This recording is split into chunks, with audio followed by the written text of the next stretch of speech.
Story 1. He was one of the most respected wrestlers in the world, a man who gave everything to the sport. Every drop of sweat, every bone-rattling fall, every loud cheer from the crowd. Chris Benoit lived for it.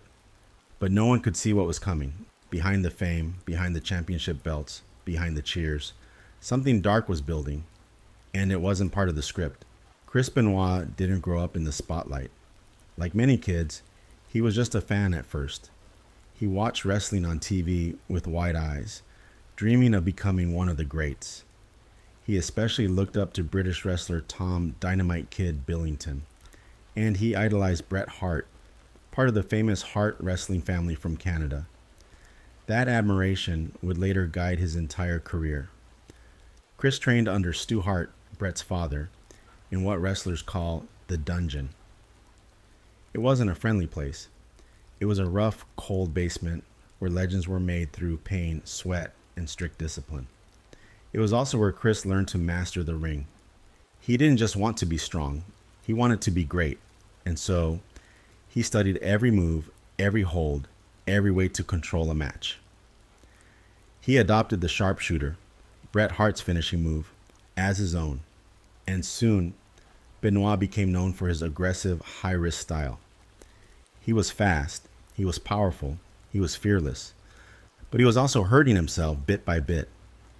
One of his signature moves, the flying headbutt, involved launching himself from the top rope and slamming his head into his opponent.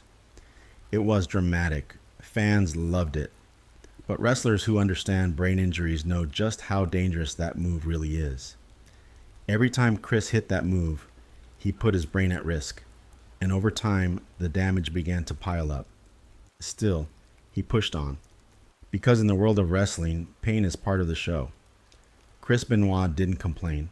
He performed, he worked, and he won. His dedication made him a favorite among fans and wrestlers alike. He was known for being quiet, focused, and deeply serious about the sport. While others played loud characters in the ring, Chris let his wrestling do the talking. His skill was unmatched, and he earned respect the hard way. But what the world saw was only half the story. Behind the spotlight, his body was slowly breaking, and worse, something inside him was changing too.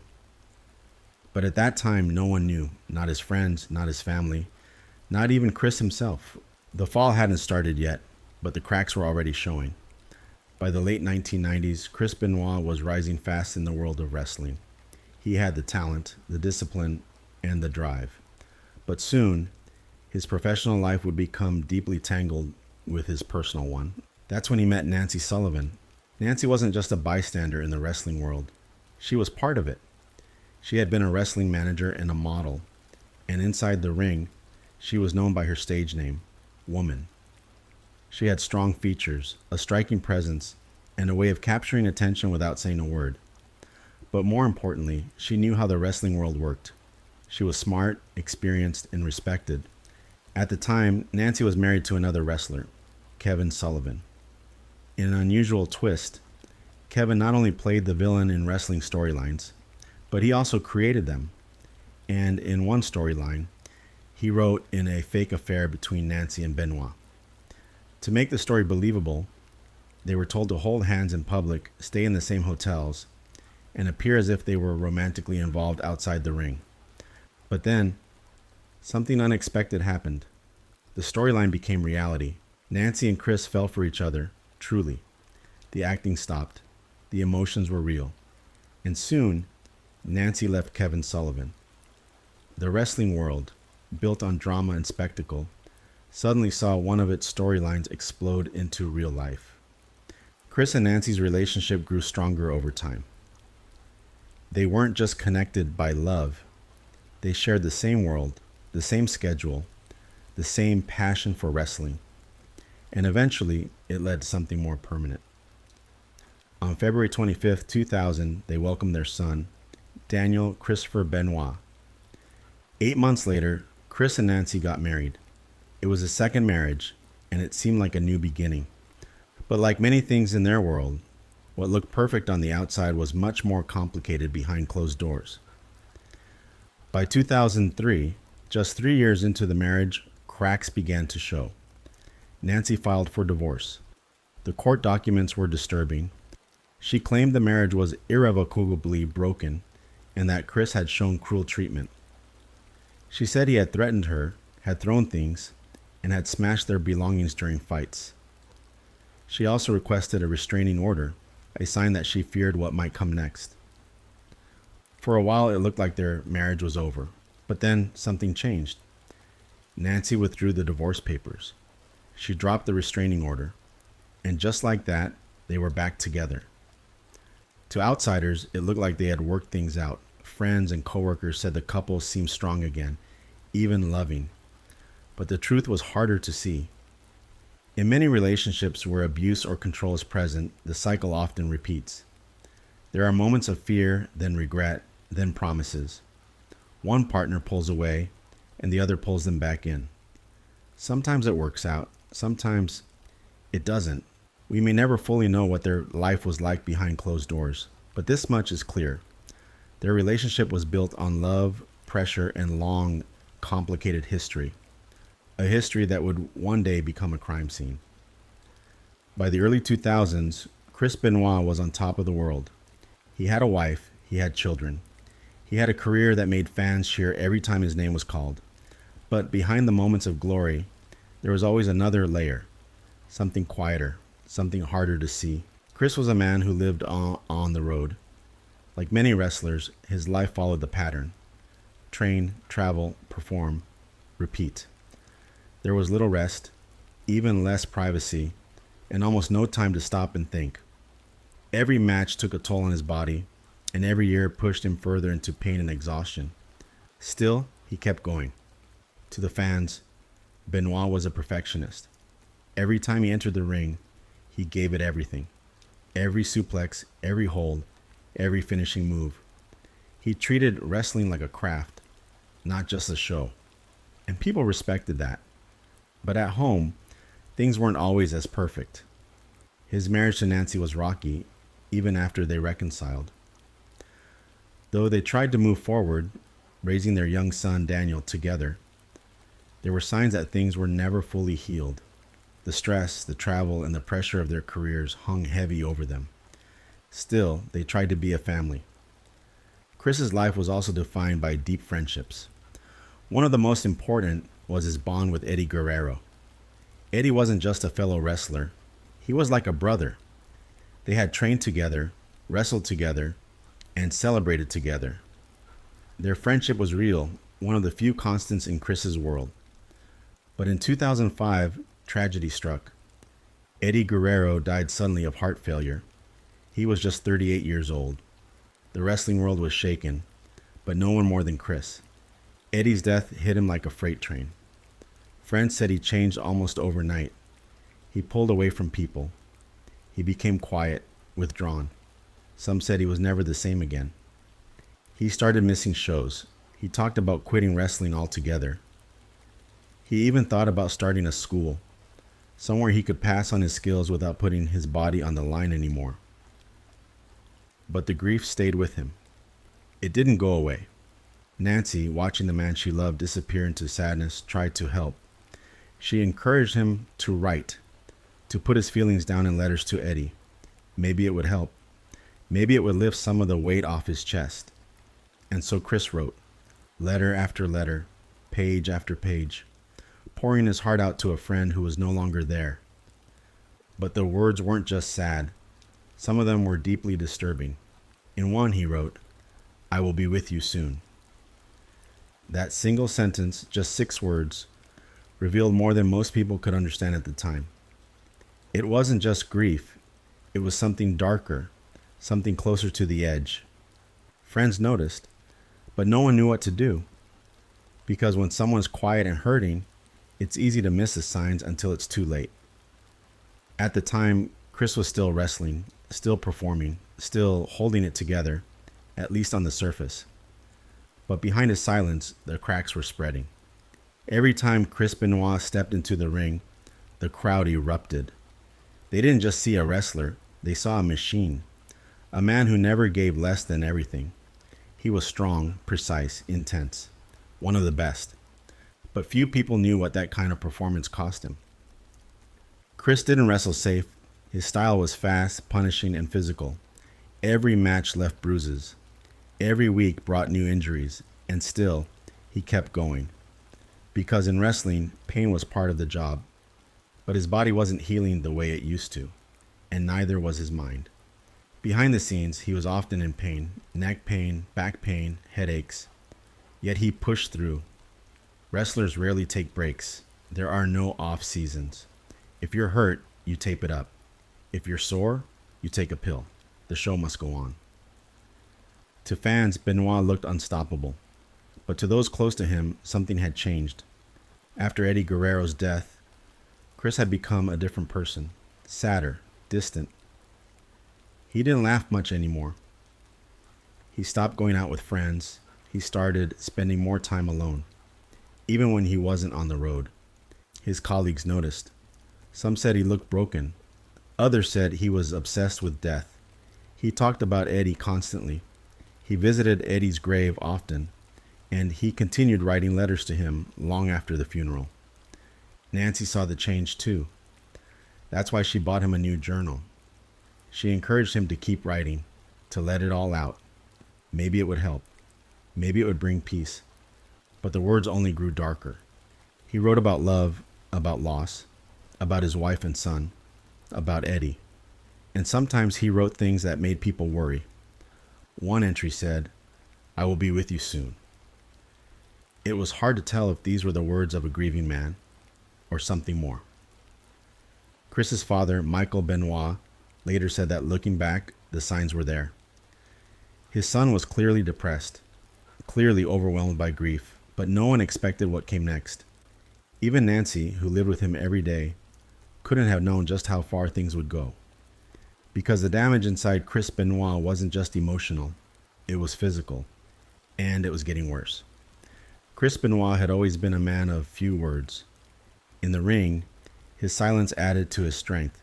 He let his moves speak for him. But after Eddie Guerrero's death, the silence grew heavier. It wasn't just his personality anymore. It became a warning sign. And so Nancy, watching her husband struggle, tried to give him a way out. She gave him a journal, a place to let his thoughts live on paper instead of inside his head. He started writing letters, not just to himself, but to Eddie. At first, they were letters of sadness, pain, memories. Chris poured out everything he missed, everything he wished he could say. But over time, the entries took a darker turn. He started talking about dying, about joining Eddie.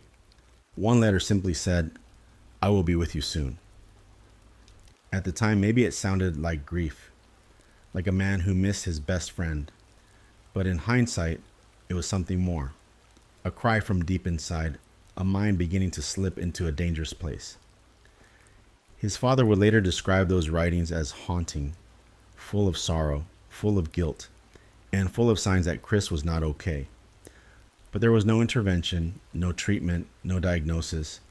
Wrestling didn't have time for breakdowns, and Chris didn't ask for help. He just kept working. By then, he had already earned dozens of championships. He had fans around the world. He had the respect of legends, and he had a beautiful home in Georgia where he lived with Nancy and their son Daniel. But grief was eating away at him, and while he continued to wrestle like a warrior, winning matches, signing autographs, lifting his son in celebration, inside the walls were crumbling. He had lost Eddie. He was haunted by pain, and he didn't know how to escape, so he wrote. But the more he wrote, the less it helped, and soon even the words weren't enough. By the mid-2000s, Chris Benoit had become a giant in the world of professional wrestling. He stood 5'10", weighed over 220 pounds, and carried himself like someone twice his size. He was fierce, focused, respected.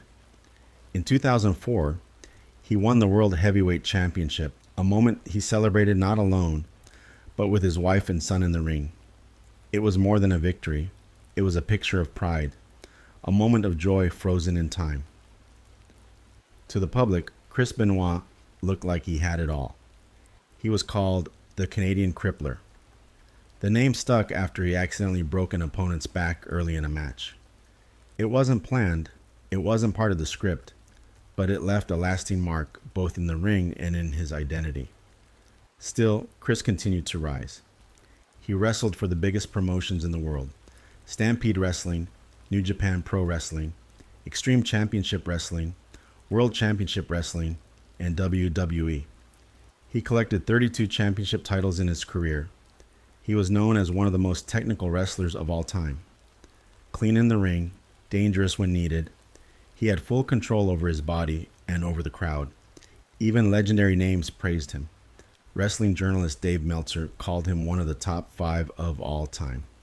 Olympic gold medalist Kurt Angle said Chris was in the top 3. But behind those bright lights, his body was beginning to fail him. His brain was already failing, and no one could see it. Benoit still performed at the highest level, still trained like a machine, still flew through the air with his signature headbutt, even though doctors had long warned how dangerous that move really was. But he didn't stop, because wrestling was his world. It was all he knew. And beneath the strength and discipline, something was building, silent, invisible. The damage in his brain was already happening. He didn't feel it yet, not fully, but it was there. And in just a short time, the cracks would widen into something no one could fix. The date was Friday, June 22nd, 2007. To the outside world, it looked like any other day for Chris Benoit. He had just visited his doctor, Dr. Phil Aston, who later said Chris seemed fine, calm, focused, no signs of stress or anything unusual, but something was already set in motion. That same evening, at home in Fayetteville, Georgia, Chris killed his wife Nancy. He tied her wrists, he wrapped a cord around her neck and pulled. The force crushed her windpipe. She died from asphyxiation, strangled in the bedroom they shared. When it was done, he placed a Bible beside her body. He didn't run. He didn't call for help. He stayed in the house. The next morning, Saturday, June 23rd, he turned to his 7-year-old son, Daniel. Daniel was drugged, and traces of Xanax would later be found in his body. He was likely unconscious when his father killed him the same way, asphyxiation. It's believed Chris used a chokehold, the same type he'd used in the ring for years. Again, when it was done, he placed a Bible beside the boy's body. Then Chris waited. He didn't leave the house. He didn't act like a man in panic. He stayed there with the bodies for an entire day. What was he thinking? No one knows, but his actions became more chilling. Later that day, Chris used his computer to search the Old Testament story of the prophet Elijah, specifically the resurrection of a boy. He also looked up the quickest and most painless way to break a neck. It was no longer grief, no longer confusion. It was a plan. At 3:30 p.m., Chris called his friend and fellow wrestler Chavo Guerrero, Eddie Guerrero's nephew. Chris said Nancy and Daniel had severe food poisoning, and he'd be late for the show in Texas that night. But Chavo said something felt off. Chris sounded tired, groggy. He wasn't himself. Chris called again later, apologizing. He sounded more normal. He even ended the call by saying, "I love you." It caught Chavo off guard. The words didn't feel casual. They felt final. And he wasn't the only one who noticed something strange. Chris also called a coworker that night and repeated the same food poisoning story. He said Nancy and Daniel were vomiting blood. He said he'd fly to Texas in the morning, but that flight would never happen because Chris Benoit already knew he wasn't going, and he already knew how it would end. It was now Sunday, June 24th, 2007. Inside the Benoit home, the silence was thick. Nancy's body lay upstairs. Daniel's body was still in his room, small still, with wrestling action figures scattered nearby. And Chris was preparing for the end. That morning, he sent a series of text messages, not just from his phone, but also from Nancy's. He messaged Chavo Guerrero and a few other coworkers at strange times, between 3:51 a.m. and 3:58 a.m. The messages were short and odd. No explanations, no goodbyes, just, "My physical address is 130 Green Meadow Lane. The dogs are in the enclosed pool area. The garage side door is open. Almost like directions, like he wanted someone to find what was inside. But still, no one truly suspected the truth. Later that morning, when Chris didn't show up for his scheduled flight, his coworkers grew more concerned. He was supposed to appear at a WWE pay-per-view event that night, and not just as a guest. He was scheduled to win a championship title. It was a major event. Chris Benoit never missed matches like this. But this time, he didn't show. When WWE executives tried calling him, he didn't pick up. Still, they weren't panicking yet. They assumed something had come up. Maybe the family really was sick. Maybe he missed his flight.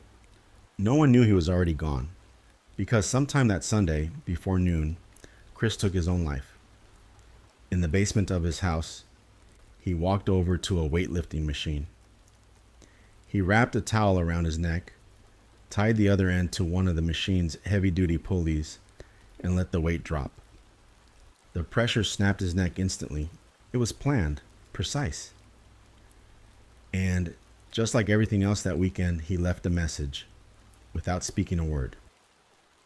Later, investigators would find a Bible near his body, just like the ones placed beside Nancy and Daniel.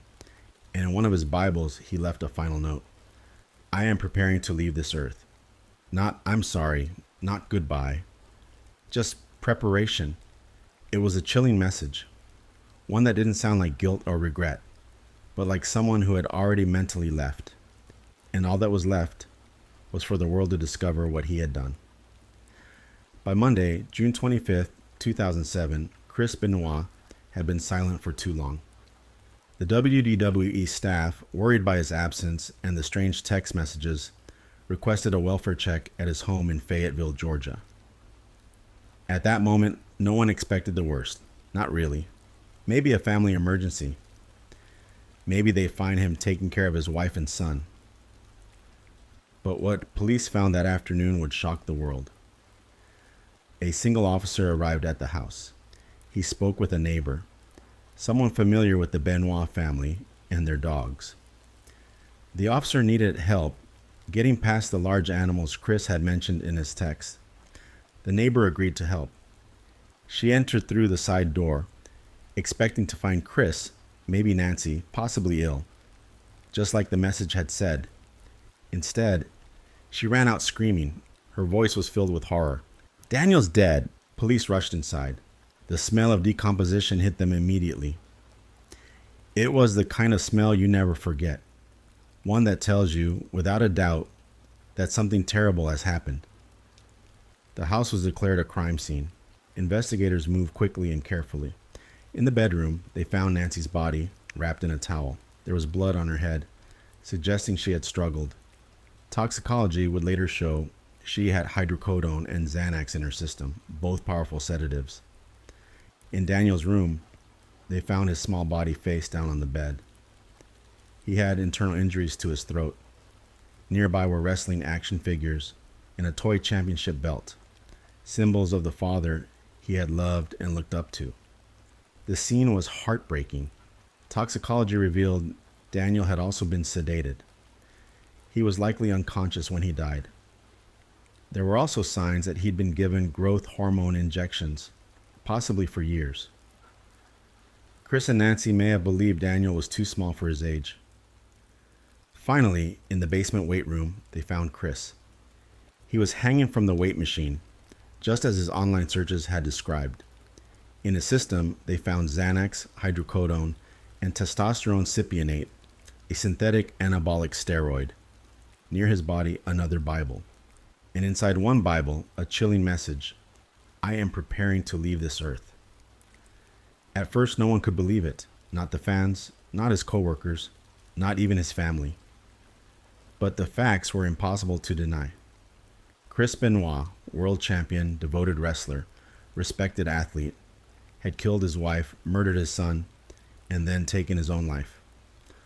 All within the walls of his perfect, peaceful home. And the world was about to explode with questions. The news spread fast, and no one could understand it. Chris Benoit, one of the most respected names in wrestling, had committed an act so horrifying that it seemed impossible. Fans were shocked. Wrestlers were speechless. His family, devastated. How could someone who seemed so controlled, so professional, so loved, murder his wife and child? The investigation began immediately. Police searched the Benoit home top to bottom. They found prescription bottles, medications for pain, medications for anxiety, and most importantly, anabolic steroids. That raised a familiar theory, roid rage. It wasn't a new idea. For years, the wrestling world had battled rumors of steroid abuse. Big muscles, long tours, endless pain. It made sense. Many wrestlers were taking steroids to keep up with the demands of the job. Steroids could cause aggression, paranoia, violent outbursts. At least, that's what some studies suggested. So at first, the media and public believed this was a case of sudden rage, a man who snapped and couldn't control himself. But there was a problem with that theory. This wasn't a moment of madness. It wasn't one sudden outburst. The murders had been carefully planned.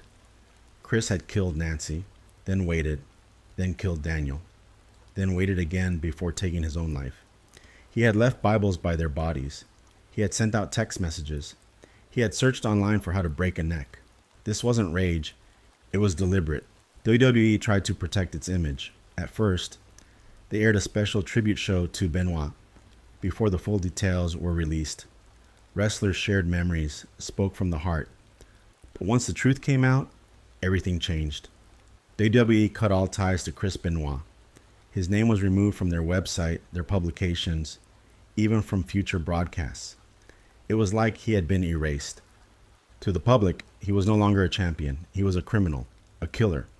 But to those who knew him, his father, friends, even his first wife, the questions didn't stop because they remembered a different man, a kind man, a quiet, loving father. Chris's first wife, Martina, said he was the most caring person she'd ever known. He used to volunteer with children, visit soldiers overseas. He once said the most important thing in life was quality time with his family. So, what went wrong? What happened to the man who used to smile with his son in the ring? Was it the drugs? Was it grief? Or was something else happening? Something deeper, something no one could see?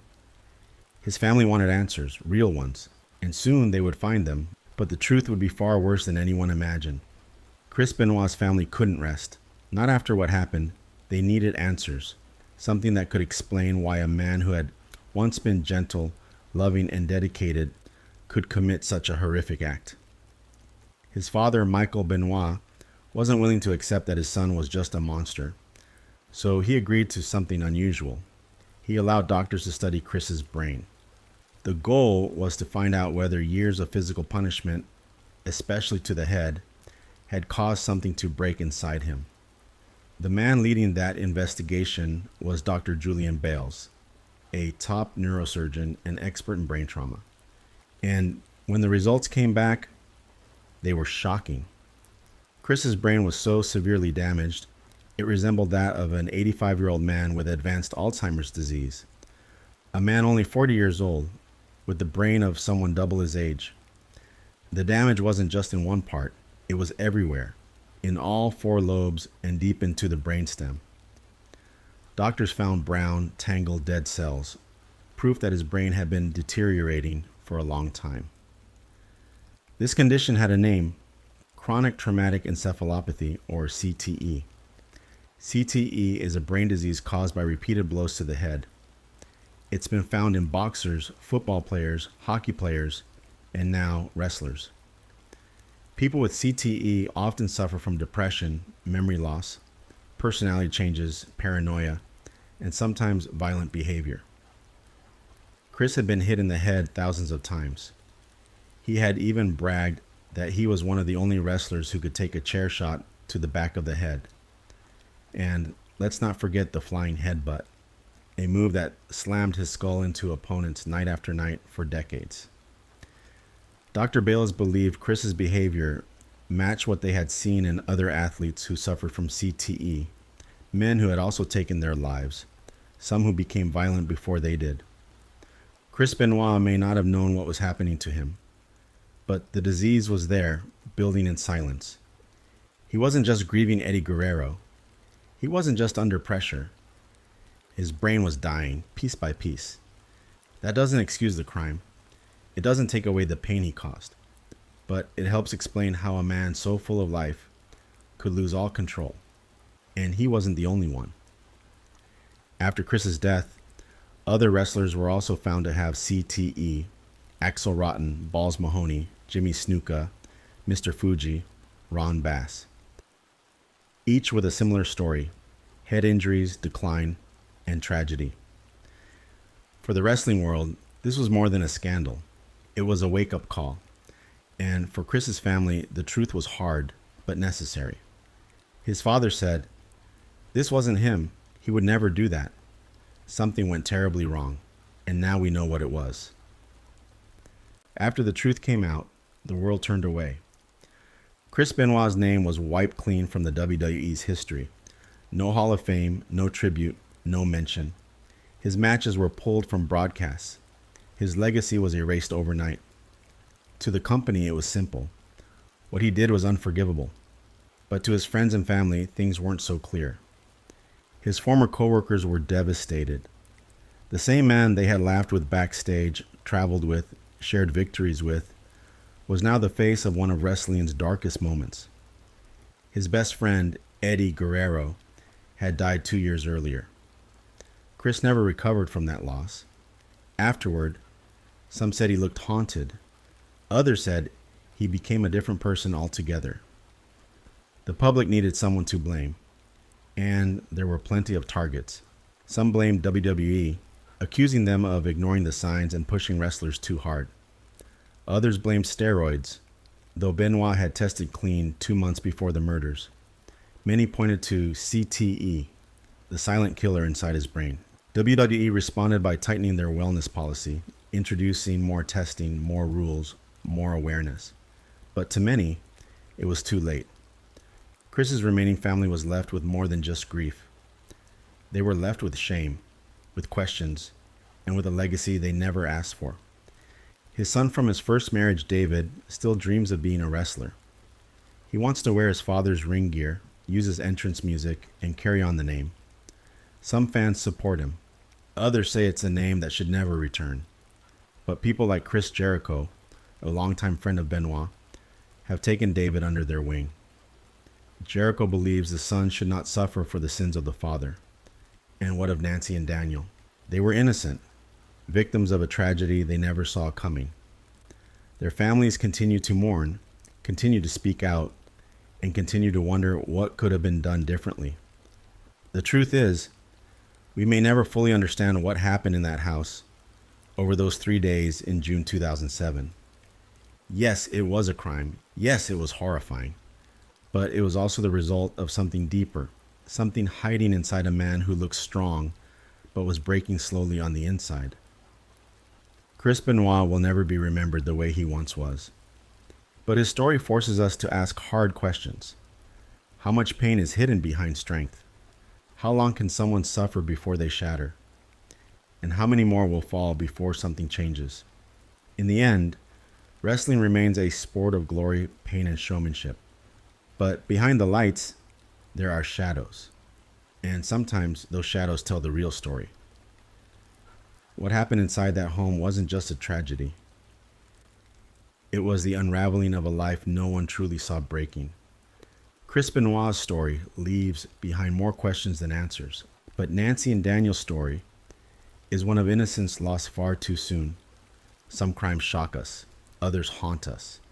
And some, like this, remind us how fragile even the strongest can be. If this story moved you, please take a moment to like, share, and subscribe to this channel. We tell stories like this every day, calm, emotional true crime cases that deserve to be remembered. Now, let's take a breath and step into the next story. Story 2. Jeffrey Lionel Dahmer was born on May 21st, 1960 in Milwaukee, Wisconsin. His father, Lionel Dahmer, was a bright man who studied chemistry. His mother, Joyce, was a homemaker. From the outside, they looked like a normal, quiet American family. But inside their home, things were far from peaceful. Some people who knew them said they were a loving family. Others remembered constant arguments between the parents. Even Jeffrey, later in life, would say that the house felt full of tension. His parents argued almost every day. There were times when his mother stayed in bed for days, battling depression. She was often tired and withdrawn. She needed attention and had little energy to give to her son. His father was usually gone, busy with college classes and work. He was trying to get a degree so he could support the family. This left young Jeffrey stuck in the middle. When Jeffrey was 4 years old, he had surgery for a double hernia. After that, something changed. His parents noticed that their once happy, energetic boy had become quiet and distant. Teachers also noticed it. One teacher described him as a quiet, lonely child who didn't talk much in class. She even said it looked like he was being neglected at home. But nobody did anything. As Jeffrey got older, he started showing strange interests. He began by collecting bugs, dragonflies, butterflies, anything with wings. He would place them in jars and study them. At first, it seemed like a harmless childhood hobby, but it didn't stop there. He soon moved on to collecting dead animals. He would find roadkill on the street, squirrels, cats, even dogs, and take them home. His family had a small shed behind the house. It became Jeffrey's secret place. That's where he took the dead animals. There, he would cut them open, take out their organs, and clean their bones.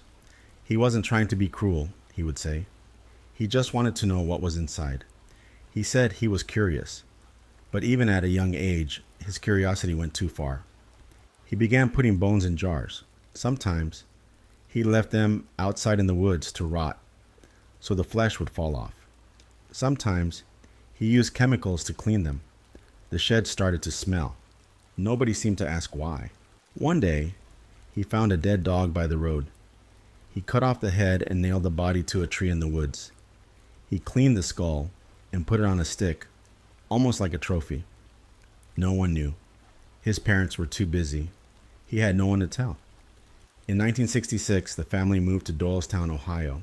That same year, his mother had another baby. She let Jeffrey choose the name. He called his baby brother David. 2 years later, they moved again, this time to Bath, Ohio. One night, they were eating chicken for dinner when Jeffrey asked his father a strange question. What would happen if I put the chicken bones in bleach? Instead of being alarmed, Lionel Dahmer was impressed. He thought his son was showing an interest in science. So, he showed Jeffrey how to clean bones using bleach, how to make them white and preserve them. He didn't know what he had just taught his son. Jeffrey was entering high school by this time. He was quiet, awkward, and didn't have many friends. Some of the kids teased him. Others just stayed away. He began sneaking alcohol to school, hiding beer and liquor in his jacket. He would drink before, during, and after class. By age 14, he was already drinking heavily. Around that time, he also began to realize that he was gay.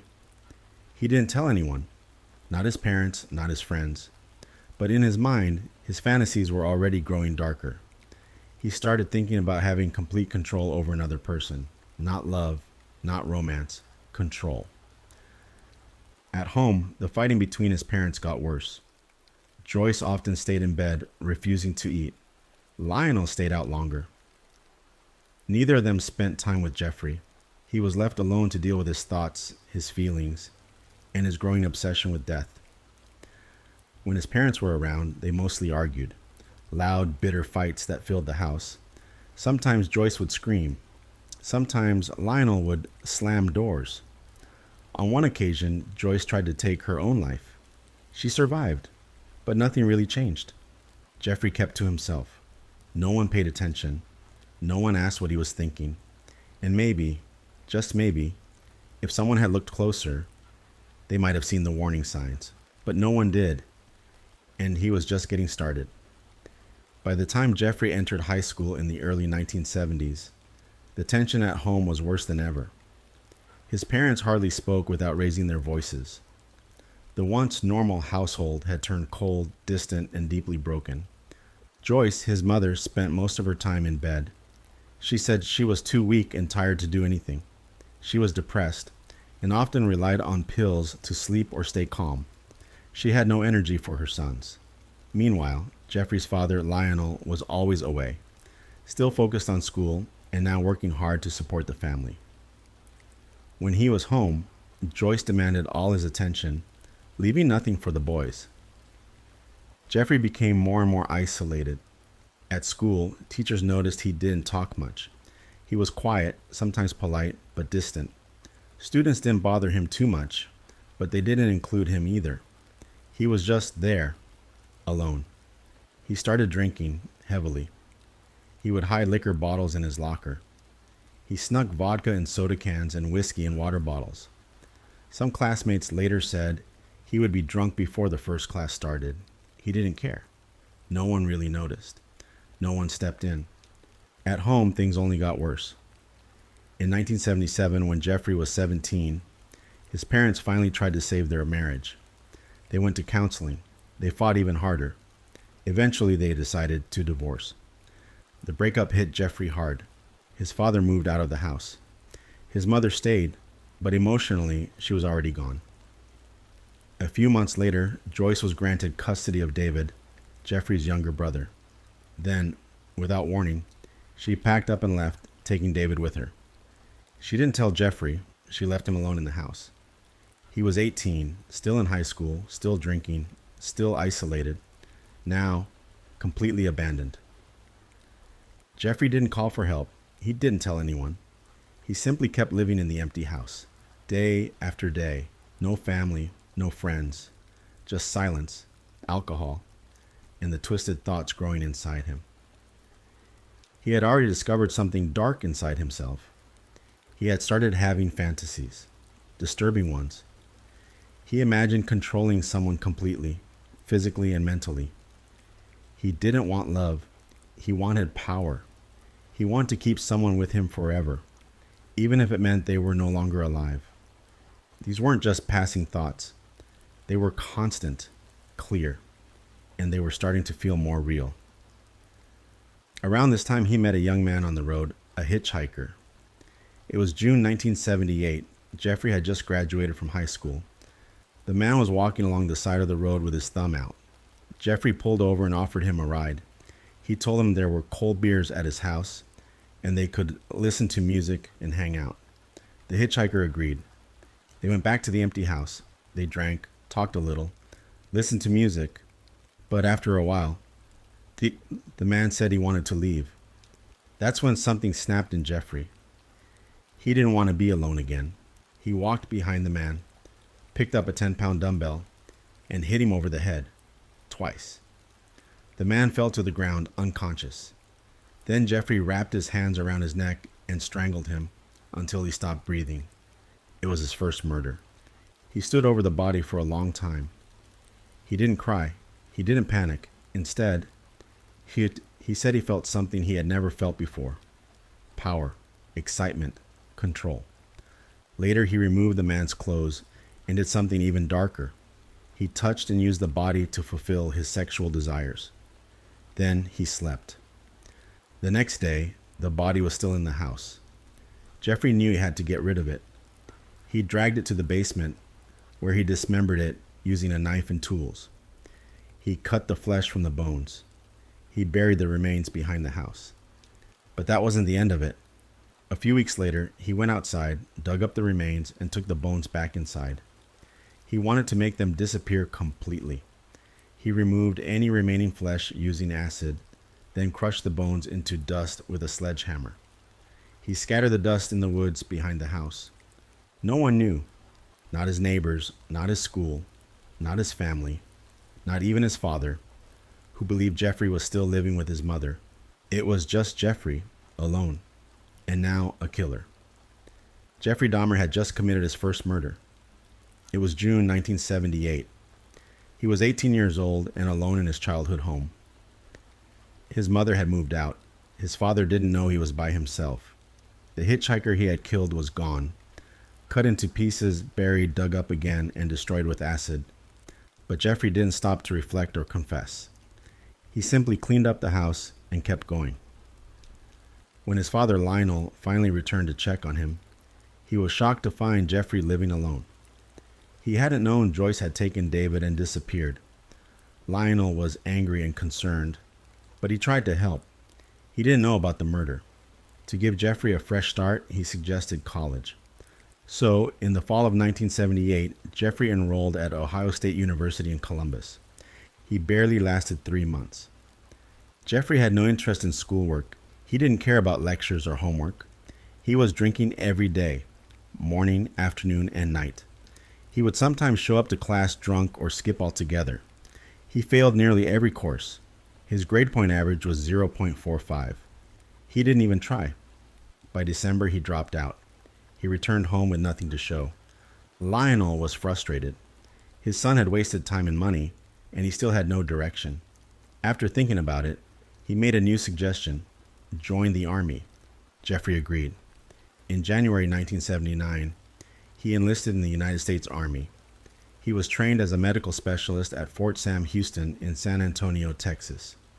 From there, he was sent to West Germany, where he worked as a combat medic. At first, Jeffrey seemed to be doing okay. He followed orders and got decent reviews. His supervisors said he was average, maybe even slightly above average, but he couldn't leave his drinking behind. And soon, it started to show. Some of the soldiers he lived with began to notice his odd behavior. Years later, 2 of them would say he had raped them during his time in the army, one of them over a period of more than a year. Another said he was drugged first. Back then, though, none of these reports were investigated. Jeffrey's behavior kept getting worse. He drank more. He followed fewer rules. In March 1981, the Army finally discharged him. The reason? Alcohol abuse. They didn't say anything about mental health. He wasn't arrested or punished. He was simply let go. They gave him a plane ticket and told him he could fly anywhere in the U.S. He didn't want to face his father yet. He didn't want to explain why he had failed again. So instead of going home, he flew to Miami Beach, Florida. He found a small job at a sandwich shop and rented a room at a nearby motel. He spent most of his money on alcohol. He drank alone. He wandered the beach. He avoided people. And within a few weeks, he stopped paying rent. He was evicted. Once again, Jeffrey had nowhere to go. Defeated, he called his father. Lionel agreed to bring him home to Ohio. But this time, Jeffrey wasn't going to stay at the family house. Lionel had remarried. His new wife didn't want Jeffrey living there without rules. So they decided to send him to live with someone who cared about him, his grandmother. Her name was Catherine Dahmer. She lived in West Allis, Wisconsin. Jeffrey had always liked her. She was kind and religious. She made him feel safe. And for a while, things did seem to improve. He attended church with her. He helped her with chores. He followed the house rules. He even got a job at a local blood plasma center, where he worked with medical tools and samples. He was quiet, polite, and respectful. No one suspected anything. But it didn't last. He was laid off from the plasma center. He didn't look for another job. He stayed in his room. He kept drinking. By late 1985, he had returned to his dark fantasies. This time, he found a new place to act them out: the local gay bathhouses in Milwaukee. These were places where men would go to meet and be intimate in private. But Jeffrey wasn't there for company. He didn't like it when his partners moved or talked. He wanted them still, silent, unconscious. So he started drugging them. He brought sleeping pills and crushed them into drinks. Once the men passed out, he would do what he wanted. He raped at least 12 men this way. The bathhouse staff eventually caught on.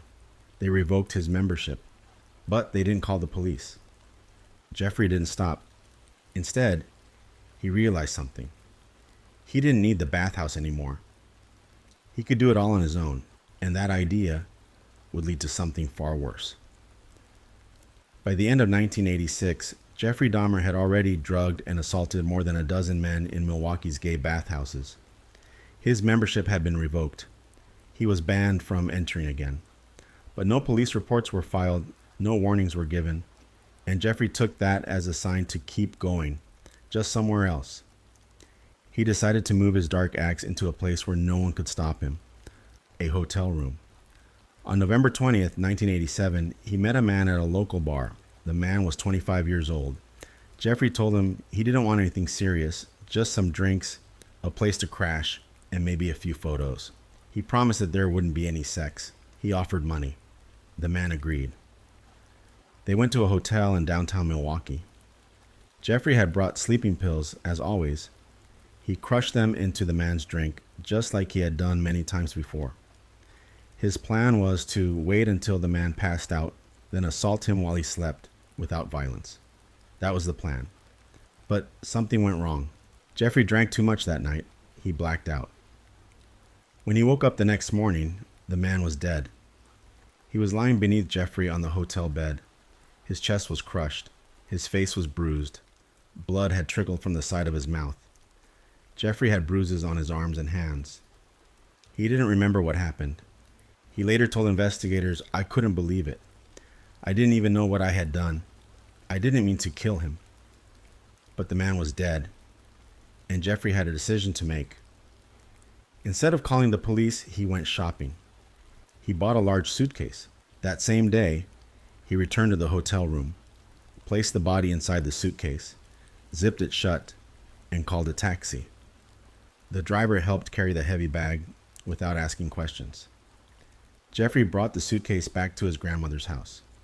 He carried it down to the basement, and then he left it there for a week. A full week. His grandmother didn't know. She thought it was just more junk from work. She didn't ask what was inside. After 7 days, Jeffrey opened the suitcase. The body was still inside, still whole, still untouched. He laid it out on the basement floor. Then, just like he had done before, he began cutting. He removed the arms, then the legs. He separated the flesh from the bones and cut the meat into small pieces, placing them in garbage bags. He wrapped the bones in newspaper, crushed them with a sledgehammer, and threw everything in the trash over time. Except for one thing, the head. He wanted to keep the skull. He soaked it in bleach and a cleaning product called Soilex. But he made a mistake. He used too much bleach and the skull became brittle. It cracked and broke apart in his hands. He was frustrated, angry, disappointed. He threw it away. But the idea of keeping a skull, of having a trophy, stayed with him. It gave him something to aim for, something to perfect. 2 months later, in January 1988, Jeffrey found another victim. This time, it was a 14-year-old Native American boy, a child working the streets as a sex worker. Jeffrey offered him $50 to pose for nude photos. No touching, no danger. Just a quick session at his grandmother's house. The boy agreed. When they arrived, Jeffrey gave him a drink. It was drugged. Once the boy passed out, Jeffrey strangled him. He left the body in the basement for a week. Then he dismembered it the same way as before, cutting the body into the parts, throwing away the flesh, and trying once again to preserve the skull. This time, he was more careful. But again, the cleaning process didn't work. The skull fell apart. He threw it away. Still, he wasn't going to stop trying. March 24th, 1988. Jeffrey went out again. He met another man, 22 years old. He offered him $50 to spend the night. They returned to his grandmother's house. Same routine, drug, drink, strangulation. But this time, Jeffrey did something different. He performed sexual acts on the corpse. He then dismembered the body within 24 hours, faster than usual. He took more pictures. He cleaned up more carefully. He boiled the flesh from the bones. This time, he tried to keep the skull again. But when he looked at the preserved head, he decided he didn't like how it looked. So he crushed it and threw it away. He later said, "I didn't find him attractive enough." It wasn't about the person, it was about the image in his head. If the victim didn't match the fantasy, the body meant nothing to him. But he wasn't just killing, he was practicing. In April 1988, Jeffrey invited another man back to the house. But something went wrong. His grandmother heard voices in the basement. She called out asking if he was alone. Jeffrey panicked. The man was already drugged, but he hadn't killed him yet. Now, with his grandmother awake and asking questions, he couldn't go through with it.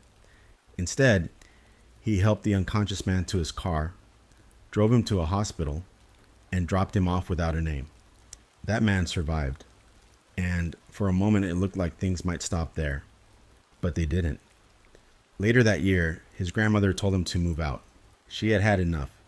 Too many strange men visiting, too many bad smells from the basement, too many lies. Jeffrey packed his things and left, and by the end of 1988, he would be arrested. By late 1988, Jeffrey Dahmer's grandmother had reached her limit. Too many nights she had heard strange noises coming from the basement. Too many mornings she had noticed foul smells drifting through the house. And too often she had seen Jeffrey bringing young men in, only for them to never be seen again. She told him to leave. Jeffrey packed his things and found a small one-bedroom apartment on Milwaukee's North 25th Street. The rent was cheap, about $300 a month. The neighborhood had high crime and little attention from the public. That suited him just fine. He moved in on September 25th, 1988. The very next day, he was arrested. Jeffrey had taken a 13-year-old boy to his new apartment. He offered money for photos, then gave the boy a drink that was secretly drugged. When the boy became sick and tried to leave, someone saw him and called the police. Jeffrey was arrested and charged with second-degree misconduct and attempting to harm a child. While he waited for sentencing, he moved back in with his grandmother, quietly, without protest. But just 2 months later, in March 1989, he killed again. He met a 24-year-old man at a bar. The man was kind, soft-spoken, and friendly. Jeffrey invited him back to his grandmother's house. They talked. They shared a drink. Then, when the man wasn't expecting it, Jeffrey gave him a drug drink and waited. After the man passed out, Jeffrey strangled him. This time, he said he found the man very attractive. He took his time. He carefully removed the organs. He cleaned the bones. He preserved the head and one other part of the body in chemicals. He kept them in his locker at work. At the time, Jeffrey had found a new job. He worked the night shift at a local chocolate factory. It gave him a routine, a paycheck, and a reason to be out at night. But it also gave him privacy. No one checked his locker. No one asked questions. In May 1989, his case for the earlier arrest finally went to court. He was found guilty of the charges but wasn't sent to prison. Instead, the judge gave him 5 years of probation and allowed him to keep working. He was also told to register as someone under watch, but he didn't face serious punishment. The justice system let him go. In May 1990, Jeffrey moved out of his grandmother's house one final time. He returned to his apartment on North 25th Street. That same week, he killed again. He invited a 32-year-old man to his new place. He offered money, just like before. The man agreed. Once inside, Jeffrey gave him a drink with sleeping pills. Then he waited until the man passed out and ended his life. This time, Jeffrey bought a camera. He took several photos of the man's body. Then he dismembered him in the bathtub, boiled some of the body in a large pot, and cleaned the bones in acid. He kept the head, painted it, and stored it in a metal cabinet. He was no longer just acting on impulse. Now he was collecting. Summer 1990, Jeffrey met another man, 27 years old. He repeated the same process: drink, wait, end the life. He kept parts of the body in the freezer. A few weeks later, he tried something different. He put bones in the oven to see if heat would preserve them. The bones exploded. He was furious. He threw them away. A few months later, he met another man at a bus stop. The man was from Chicago and needed money. Jeffrey invited him over, offered payment, and followed the same process. But when the man asked for more money, Jeffrey became angry. He had only 2 pills left, so instead of waiting, he used a sharp object. He later said he didn't plan to end the man's life that night, but it happened anyway. He took pictures, then dismembered the body and stored some of the parts in his refrigerator. This time, he didn't just keep the head, he kept the heart. He cleaned the organs, placed them in plastic bags, and put them in the fridge for later. He wanted to be closer to his victims. He didn't just want to possess them, he wanted them to be part of him in every way. Later, police would find dozens of pictures. He had posed his victims, positioned them, captured them, and kept them forever in his cabinet. By the end of 1990, Jeffrey had taken the lives of more than a dozen people. All of them were young men. All of them had trusted him, and none of them knew what he truly was. But he was just getting started.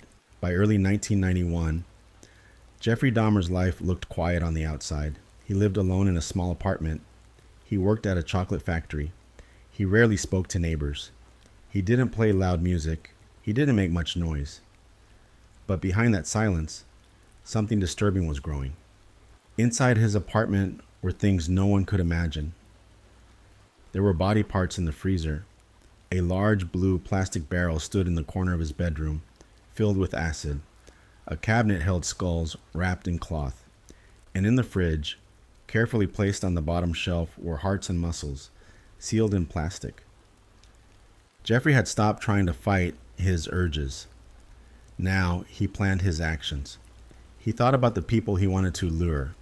He walked the streets, bars, and bus stops, offering money for photos.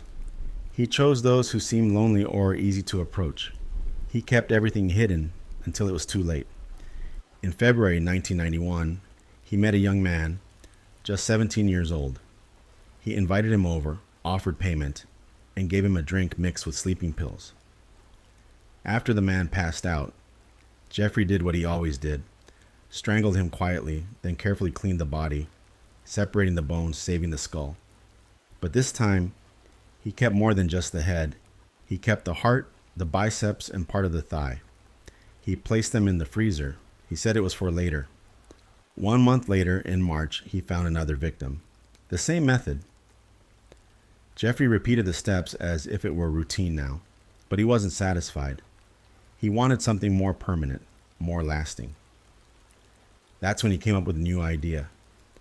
He didn't want the bodies just for memory or power.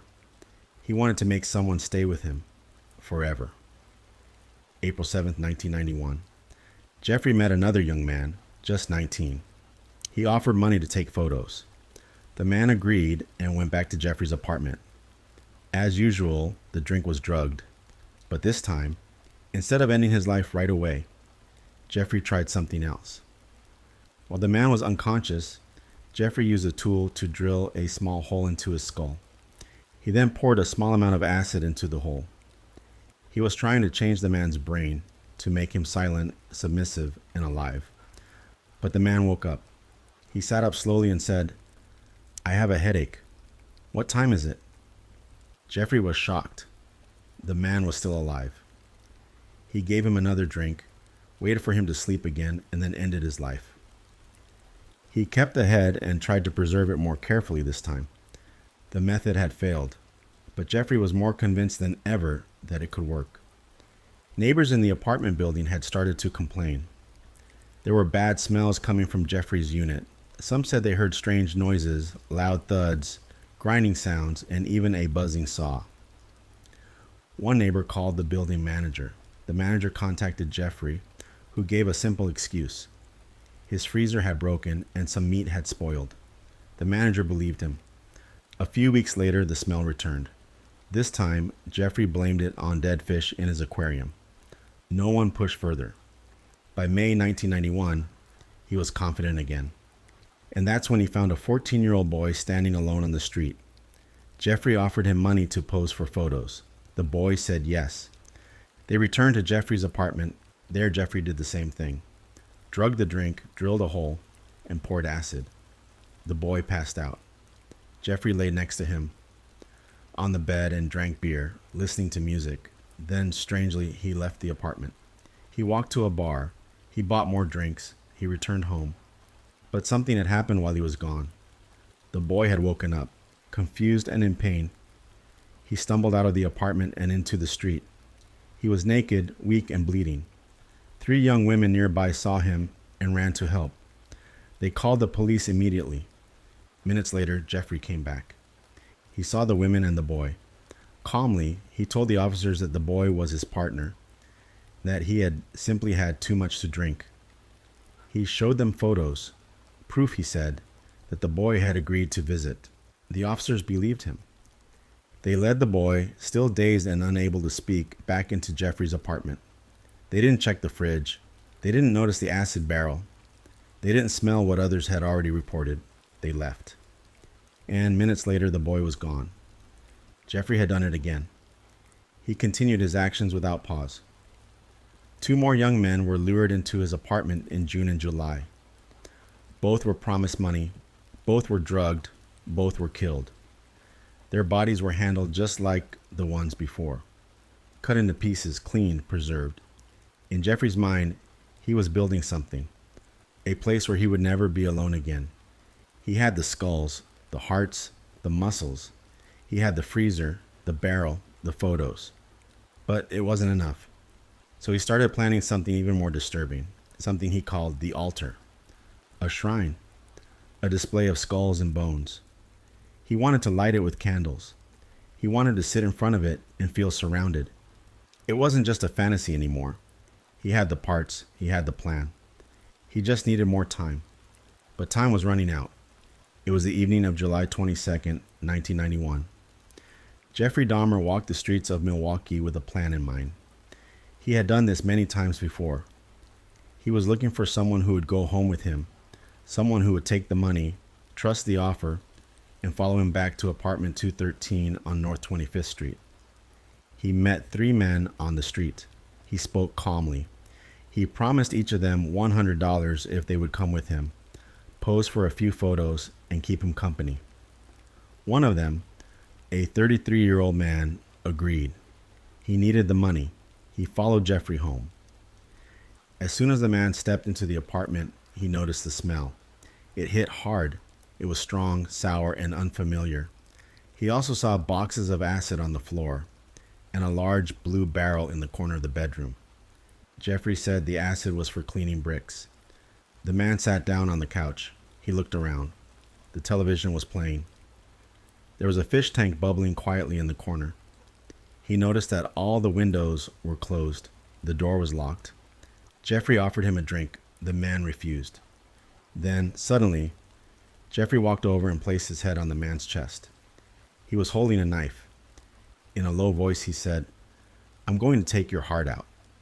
The man froze. He didn't move. He didn't panic, but he knew he had to escape. He stayed calm. He tried to talk to Jeffrey to keep him distracted.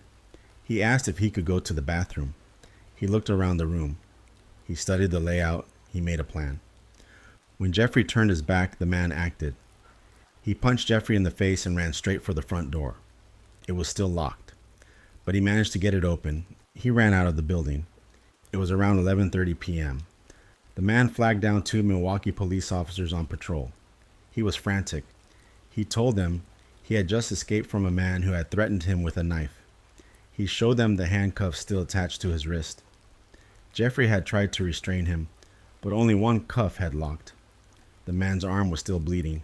The officers couldn't remove the handcuff with their own keys. It didn't match. So they agreed to go back with him to the apartment to get the key.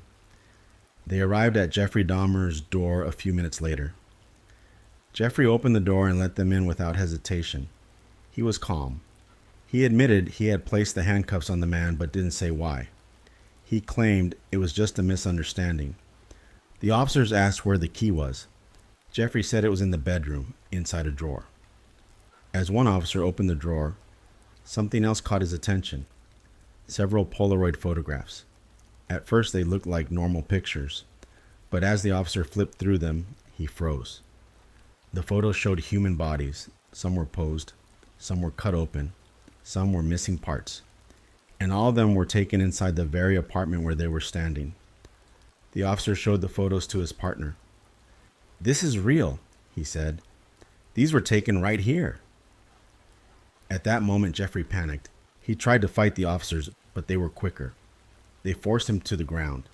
They placed him in handcuffs, the same ones he had tried to use on his victim, and called for backup. Inside the apartment, investigators made a full search. They opened the refrigerator and found a freshly severed head resting on the bottom shelf. They found 3 more heads in the kitchen, wrapped and stored. In a drawer, they found skulls, some bleached, some painted. In the freezer, they found hearts and muscle tissue.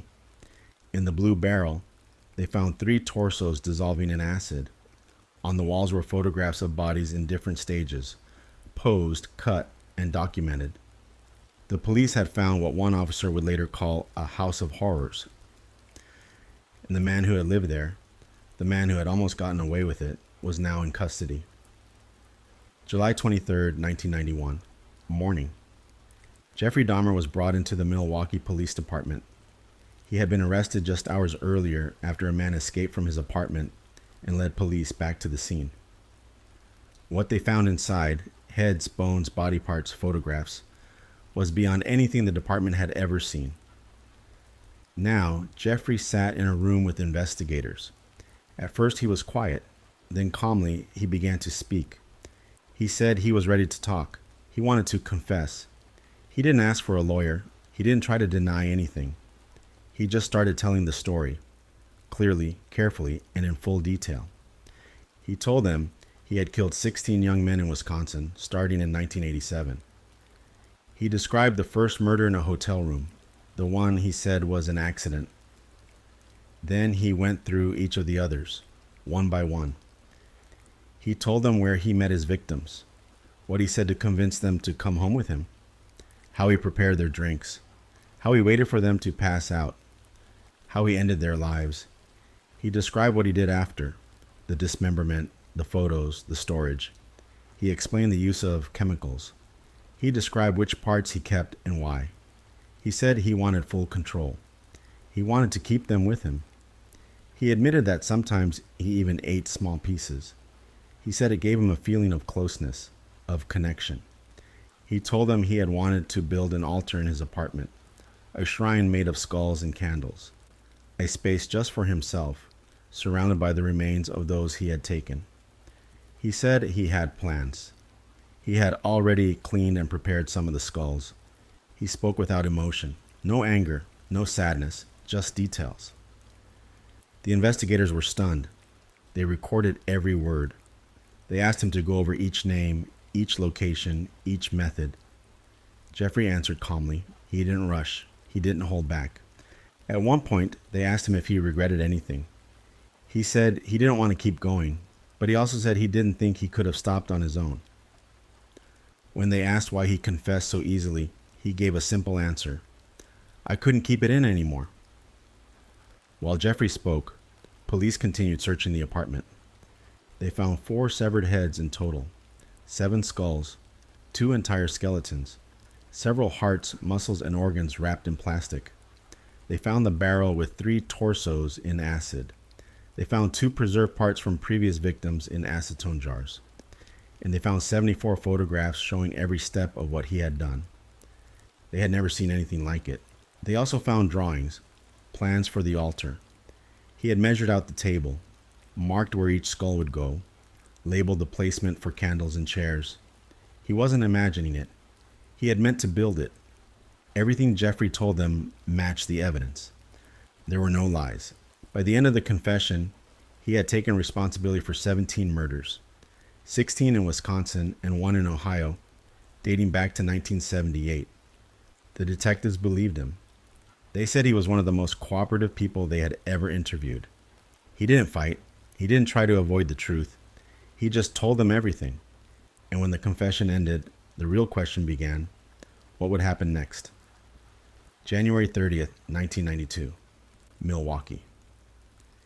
It had been 6 months since Jeffrey Dahmer was arrested, 6 months since his confession shook the country. Now, he was standing in a courtroom, facing justice for the 15 murders committed in Wisconsin.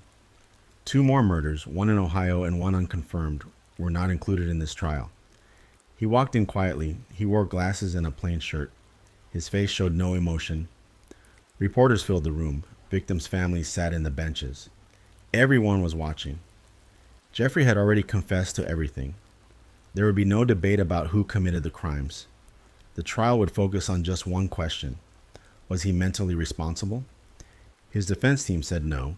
They claimed Jeffrey had a mental disorder that stopped him from understanding right from wrong. They said he lived in a world of fantasy, and couldn't control his actions. They admitted he killed, but said he didn't fully understand the consequences. The prosecutor said otherwise. They argued that Jeffrey Dahmer knew exactly what he was doing. He planned each crime. He lured victims with care.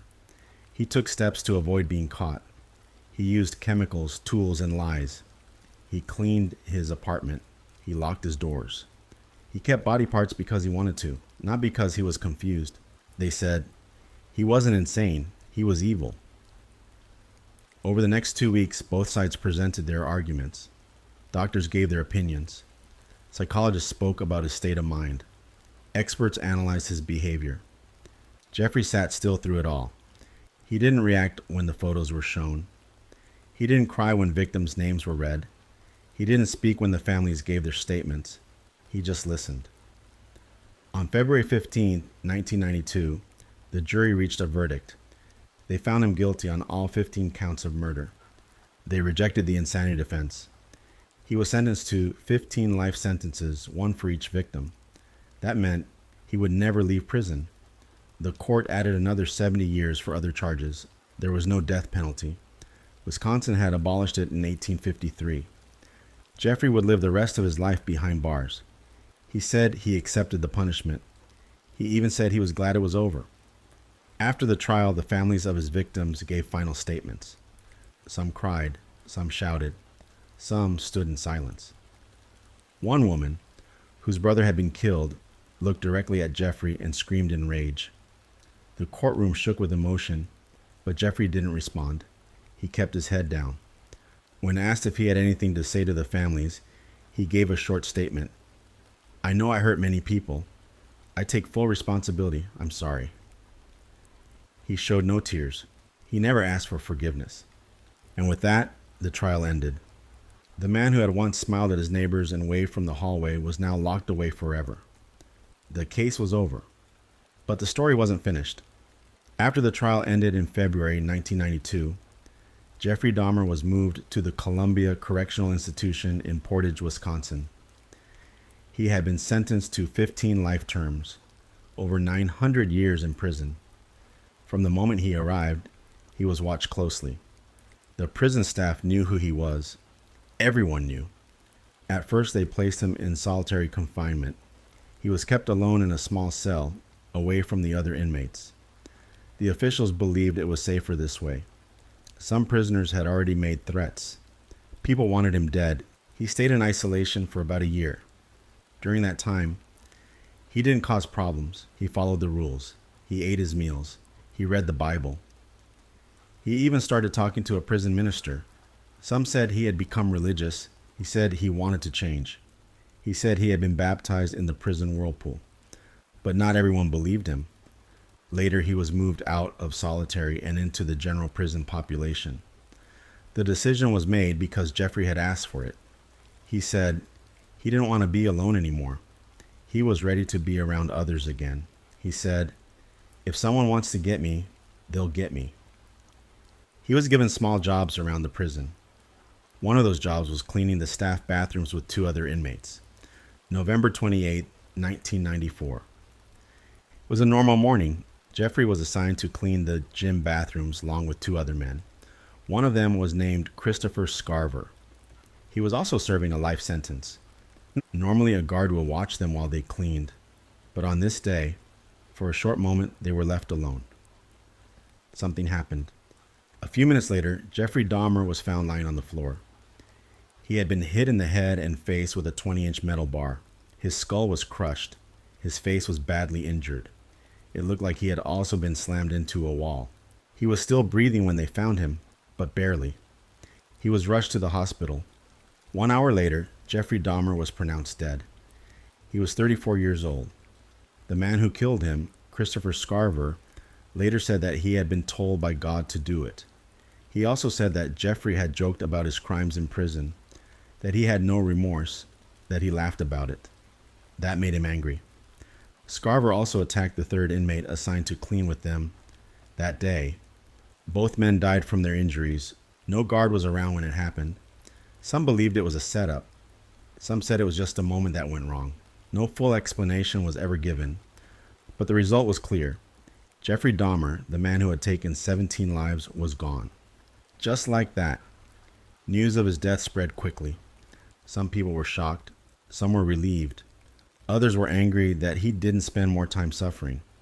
Many of the victims' families said it was the ending they had hoped for. One woman simply said, "Now I can sleep." After Jeffrey Dahmer's death in November 1994, the country reacted quickly. Some people were surprised, others were relieved.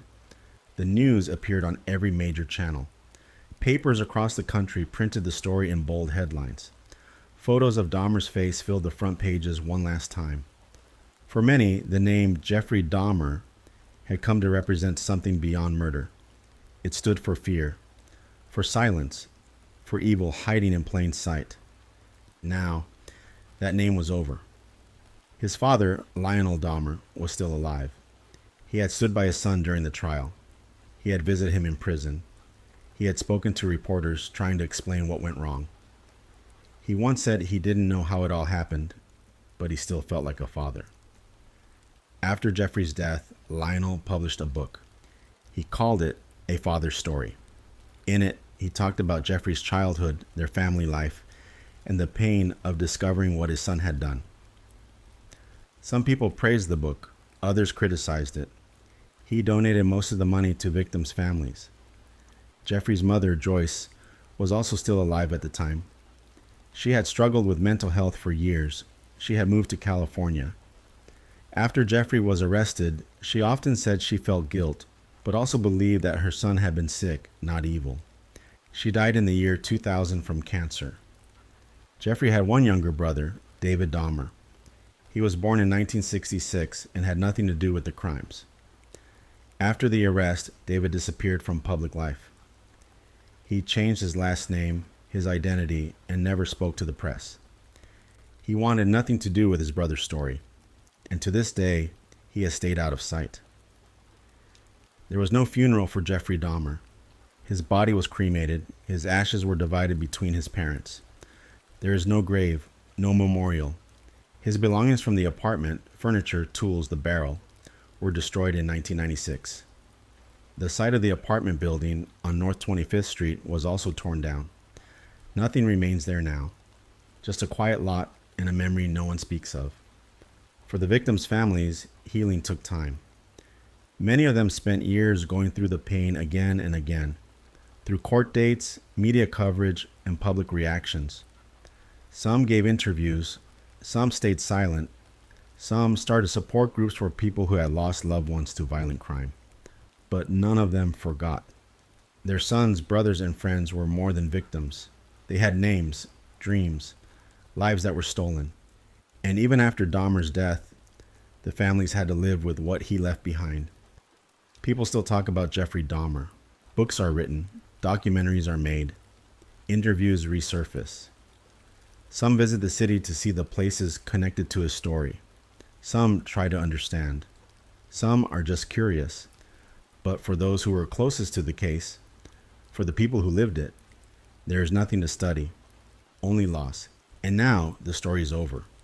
No more trials, no more interviews, no more escapes, just the truth and the quiet left behind. Some names fade quietly, others linger longer than they should.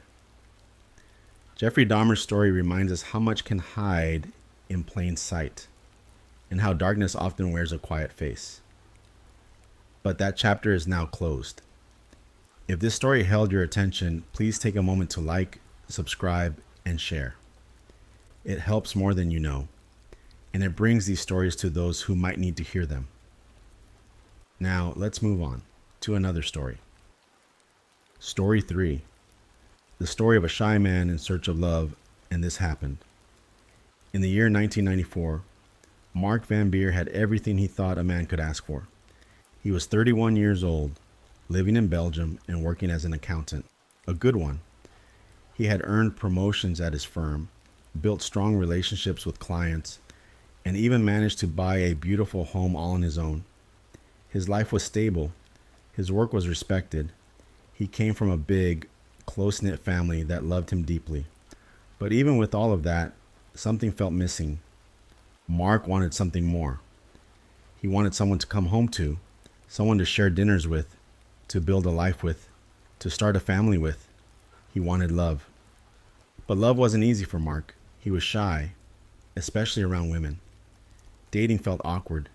His job kept him busy, and his social circle didn't offer many chances to meet someone. So eventually, Mark did something that people in the 1990s didn't talk much about. He signed up for a matchmaking service. This wasn't online dating, it was old-fashioned matchmaking. He filled out paperwork, answered personality questions, recorded a video introduction, and submitted a photograph. It was the kind of thing people used to whisper about, like it was shameful, but Mark didn't care about that. He just wanted to meet someone who was serious, someone like him. Not long after, the service matched him with a 24-year-old woman named Aurora Martin. She was beautiful, warm, and carried herself with elegance. She said she came from a wealthy family and had been raised with strong values.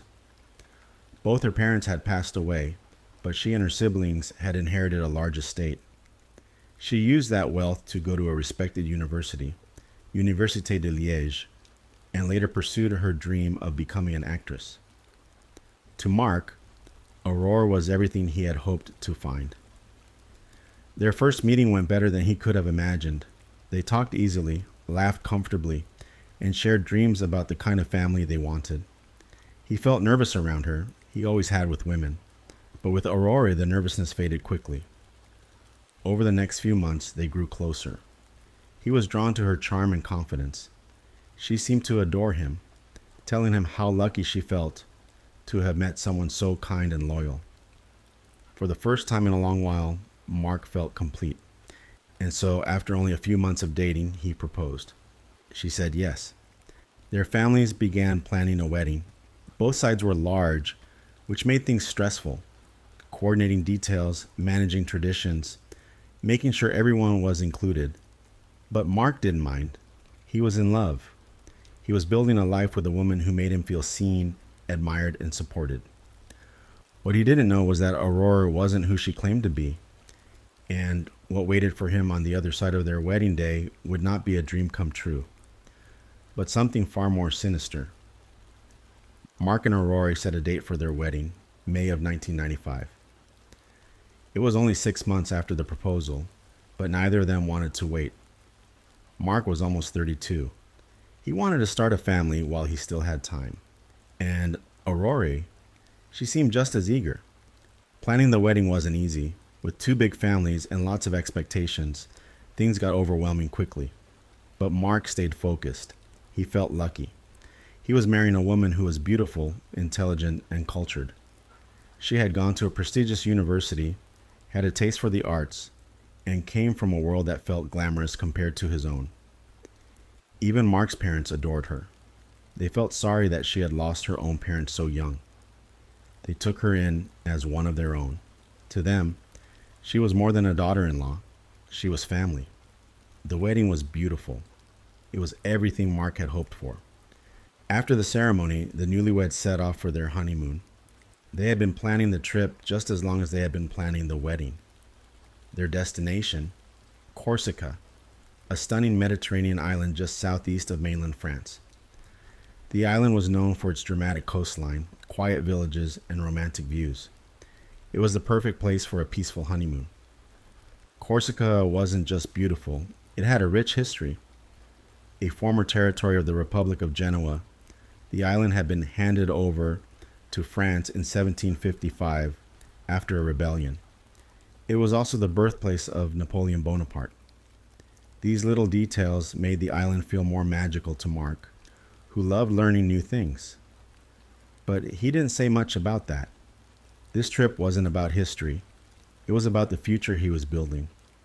2/3 of Corsica was covered in mountains, and the rest was small towns and beaches. About 250,000 people lived there. It was peaceful, quiet, and filled with the kind of beauty that didn't need to be dressed up. Mark and Aurora spent their days soaking up the sun, walking along the beaches, exploring little towns, and relaxing in their hotel room. They swam, they dined, they talked for hours. It was their first week as husband and wife, and everything felt perfect. But it wouldn't stay perfect for long. One night, after dinner and drinks, Aurora suggested they take a night drive. She said it would be romantic to see the stars and the cliffs by moonlight. Mark agreed. The Corsican roads, especially the ones near the coast, were narrow and dangerous. They twisted and turned sharply, with little or no guardrails. Most locals avoided those roads at night. But Mark wasn't local. He trusted Aurora's suggestion and wanted to make her happy. They set off in their convertible, the wind brushing through the car, the sea air cool and quiet. It would be the last drive Mark ever took. It was late at night when Mark and Aurora drove along the narrow, winding roads of Corsica's coastline. The sky was dark, the cliffs steep, and the road unfamiliar. They had spent the day lounging by the pool, enjoying dinner and resting in their room. Now, under the soft hum of moonlight and ocean breeze, they were driving together in what should have been a peaceful moment. But not long after they left their hotel, something happened. Around midnight, two American tourists were also driving those same roads. They had spent the day at the beach and were now returning to their hotel. Tired, quiet, and half asleep, they rounded a sharp turn, and suddenly they saw a woman in the middle of the road. She was running, covered in blood, screaming. The two tourists slammed on the brakes. They jumped out of the car and ran to her. The woman was shaking, crying so hard she couldn't breathe. She kept screaming but didn't say what happened. One of the Americans stayed with her. The other drove quickly to find a phone and call for help. Eventually, the woman calmed down just enough to speak. She muttered something about a car crash. She said someone had gone over the cliff. When police and paramedics arrived, she was still in shock. Her breathing was erratic, her body bruised and scratched. To help her calm down, the medics gave her a shot of Valium. After the medication began to work, she started to speak more clearly. The woman was Aurore Martin, and the man who went over the cliff, according to her, was her husband, Mark Van Beer. She told police that the two of them were driving when a dog ran into the road. Mark had swerved to avoid it. As he turned sharply, the car began to tilt and teeter on the cliff's edge. He shouted at Aurora, told her to jump. As she tried to move, the car suddenly tipped and tumbled. She said she was thrown out just in time. Mark wasn't as lucky. Aurora claimed she survived because she wasn't wearing a seatbelt. Mark had one on. She said she watched the car flip and disappear, taking her husband with it, 750 feet down. The story was horrifying. The police were quick to respond. Corsica's roads were known to be dangerous. The crash didn't seem unusual at first. Investigators located the wreckage. They recovered Mark's body from the car, badly damaged, torn by the rocks and fall. They took photos of the car, the scene, and the cliffside. After a short investigation, the authorities in Corsica ruled the death accidental. Still, they noted that Belgium and France might want to look further into it. It was standard procedure. A foreigner had died under tragic circumstances. Meanwhile, Aurora was taken to the hospital. Her injuries were minor, bruises, cuts, some soreness. After being checked and treated, she was released. And then, just days after entering Corsica as a newlywed, she left the island with Mark's body in a coffin. The honeymoon was over. Now there would be a funeral. Aurora arrived back in Brussels alone. Only days earlier, she had walked through the airport as a bride, full of excitement. Now she returned as a widow, carrying her husband's coffin. Mark's family was waiting. They were devastated. It didn't feel real. Just a week earlier, they had hugged him at the wedding. They had celebrated with him, shared laughter, posed for photos. Now they were burying him. But as they tried to plan the burial, a new problem arose. Mark's family wanted to lay him to rest in their family plot. It was something they had all talked about for years. In life, they had been close, and in death, they wanted to stay together. They felt that's what Mark would have wanted too. But Aurora disagreed. She told them that during their time together, Mark had told her he wanted to be cremated. She was firm about it. She said it was his wish, and now that she was his wife, it was her decision. Mark's family was stunned. They had never heard Mark say he wanted to be cremated. In fact, they remembered him saying the opposite. As a family, they had spoken about being buried side by side. This wasn't just a preference, it was something deeply personal to them. Legally, Aurora had the right to make the final decision. She was his wife. But to the family, it didn't feel right. They had known Mark for 32 years. She had only been married to him for a week. Why was she so forceful? Why wasn't she willing to meet them halfway? Her behavior troubled them. They began to feel that something wasn't right. Her attitude, her tone, it all seemed off. She wasn't just grieving, she was defensive, distant. She refused to budge. And that's when the first serious doubt took hold. The family decided to contact the police in Belgium. They didn't accuse Aurora of anything outright, but they wanted someone to look closer. They felt uneasy, and they couldn't ignore it. Maybe it really had been an accident, but maybe it wasn't. The only way to find out was to ask the hard questions and hope the truth would reveal itself. Mark's family couldn't shake the feeling that something wasn't right. It wasn't just their grief talking. It was Aurora's behavior, her push for cremation, her distance, her unwillingness to compromise, and most of all, the way her answers felt. Scripted. They took their concerns to the police. The Belgian authorities listened closely. After hearing the family's concerns, they agreed that it was worth a second look. They reached out to the Corsican police and reviewed the official report from the crash. Then, they started to ask their own questions. The first thing that stood out was Aurora's physical condition. She claimed she had been thrown from a car that plunged 750 feet down a rocky cliff. She said she had to climb back up afterward to reach help. But her injuries didn't make sense. Yes, she had bruises and scrapes, but nothing serious. No broken bones, no deep wounds. Not the kind of trauma you'd expect from being thrown off a cliff, rolling over rough terrain, and scrambling back up in the dark. The second red flag was the road itself. The Corsican police had taken photos at the crash site. When Belgian investigators studied them, they noticed something strange. There were no skid marks. Aurora had said that Mark swerved to avoid a dog. That kind of sudden movement would normally leave some sign. Tire marks, braking lines, or even damaged guardrails. But there was nothing. No sign the car had slowed down or tried to stop. It looked like the car had just gone over the edge. The more the investigators studied the scene, the more their questions grew. They brought Aurora in for another interview. She stuck to her story. Every detail was the same. They had been driving, a dog ran out, Mark swerved, the car tipped. He shouted for her to jump, and then he was gone. As she spoke, she began to cry, just like she had in Corsica. But this time it felt different. To the investigators, something seemed off. Her emotions felt forced. Her answers were too perfect, like someone reciting lines they had practiced. And the tears?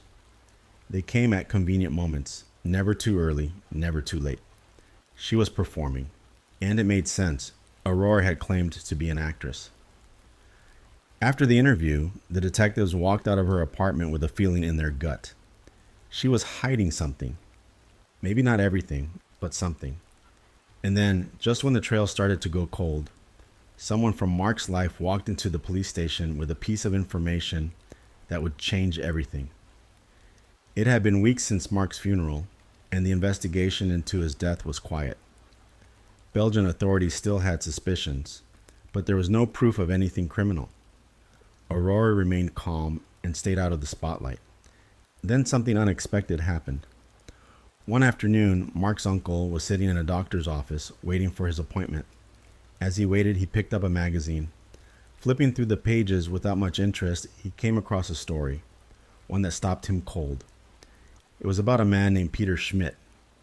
The article described a car accident in Germany. A young couple, Peter and his wife, had driven into a canal. Peter survived. His wife, Ursula, drowned. He said her seatbelt had jammed. He couldn't get her out. The similarities were too much to ignore. Mark's uncle read the article twice. His heart was pounding. A car crash. A spouse dies. The survivor walks away. He took the magazine home and showed it to the family. Then he brought it to the police. The Belgian investigators were just as stunned. Could this really be a coincidence? They started digging into the case. Ursula had died 3 years before Mark. At the time of the crash, she was only 22. Peter Schmidt, her husband, had been a military driver. Ursula had been a university student. They had only known each other a few months before getting married. Detectives contacted Ursula's sister and asked her to tell them what she remembered. She said Ursula had fallen for Peter quickly. He was charming, handsome, and confident. But after they got married, everything changed. Peter became controlling, possessive, angry. She remembered one incident clearly. Ursula had found a large amount of cash hidden in a drawer. When she asked Peter about it, he lost control, screaming, throwing things, breaking objects around their apartment. Ursula had to lock herself in the bathroom to get away from him. The next day, she told her sister she believed Peter was involved in something illegal, and she was right. Police were already watching Peter at the time. They suspected him of being part of a car insurance scam. Eventually, they came to the apartment and asked Ursula questions. She agreed to testify. She gave a statement about Peter, the hidden cash, and what she suspected. 2 days later, she was dead. The crash was ruled an accident. Peter said he had been teaching her to drive. He was reading a map, lost control, and drove into the canal. He escaped through the back window. He said her seatbelt wouldn't unlock. Still, the case went to trial. The prosecution argued that Peter drove into the canal on purpose, that he planned the whole thing. In the end, Peter made a deal. He pleaded guilty to involuntary manslaughter. His punishment, 3 years of probation. But the part that disturbed investigators the most was this. After the death of his wife, Peter collected $800,000 in life insurance. Now detectives in Belgium couldn't ignore it. 2 deaths, 2 car accidents, 2 surviving spouses, both with strange behavior, and both followed by insurance payouts. They had a pattern, and they were about to discover even more. Now that Belgian investigators had discovered Peter Schmidt's history, they needed to dig deeper. Ursula Duchamps had been just 22 when she died. She met Peter at a club. Her sister said he was good-looking and extremely charming. Ursula liked him right away. Things moved fast between them. Just 4 months after meeting, they got married. But once the wedding was over, things changed. Peter started acting differently, controlling, short-tempered, and jealous. He didn't like Ursula going out without him. He questioned her every move. Her sister said the tension grew quickly between Ursula and Peter, and between Peter and the rest of the family. Then came a moment Ursula couldn't ignore. One afternoon, while putting away laundry, she opened Peter's drawer and found a large stash of cash. It was unusual, thousands of francs stuffed in envelopes. She didn't know where it had come from, so she asked him. Peter exploded. He shouted, threw things across the room, and became violent. At one point, Ursula had to lock herself in the bathroom to stay safe. She called her sister the next morning, frightened. She told her she suspected Peter was doing something illegal. And she was right. Police had been quietly investigating Peter for his involvement in a car insurance scam. When he wasn't home one day, they came to the apartment to speak to Ursula. She opened the door and told them what she knew. She agreed to testify. 1 month later, she gave a full statement to police. 2 days after that, the crash happened. Peter claimed he had been teaching her how to drive. They were on a quiet road when he lost control of the car while trying to read a map. He said he was distracted, talking, reading, and speeding all at once. He said the car veered off the road and plunged into a canal. Peter was able to break out of the back window and swim to safety. He told everyone that Ursula's seatbelt got stuck and he couldn't save her. But Ursula's family didn't believe it, and neither did the police. The case went to court. The defense claimed they had done a reenactment of the crash, and it showed that Peter's story could be true. He could have escaped. Her seatbelt could have jammed. They argued it was an accident, but the prosecution didn't see it that way. They believed Peter intentionally drove the car into the canal, that the whole thing had been a setup to silence Ursula, just days after she agreed to testify against him. The seatbelt didn't matter. If he hadn't driven the car into the water, she would still be alive. Peter knew what was coming, so before the trial ended, he made a deal. He pleaded guilty to involuntary manslaughter. The sentence? Just 3 years of probation. But here's what shocked everyone most.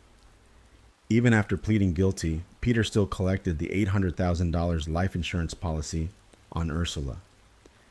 He killed her and walked away with a fortune. Now the Belgian investigators believed this case wasn't just an old accident. It was a warning. Peter had done it once. Maybe he'd done it again. But if that was true, how was Aurora Martin connected to him? And was Mark Van Beer really her only victim? With everything they now knew about Peter Schmidt, Belgian investigators turned their focus back to Aurora Martin. If these two had a connection, they needed to find it, and fast. They began by speaking to people from Aurora's past. Eventually, they found an old high school friend of hers. What she shared was unexpected and completely different from what Aurora had told Mark and his family. According to the friend, Aurora didn't come from a wealthy background. In fact, her family was known to be poor and abusive.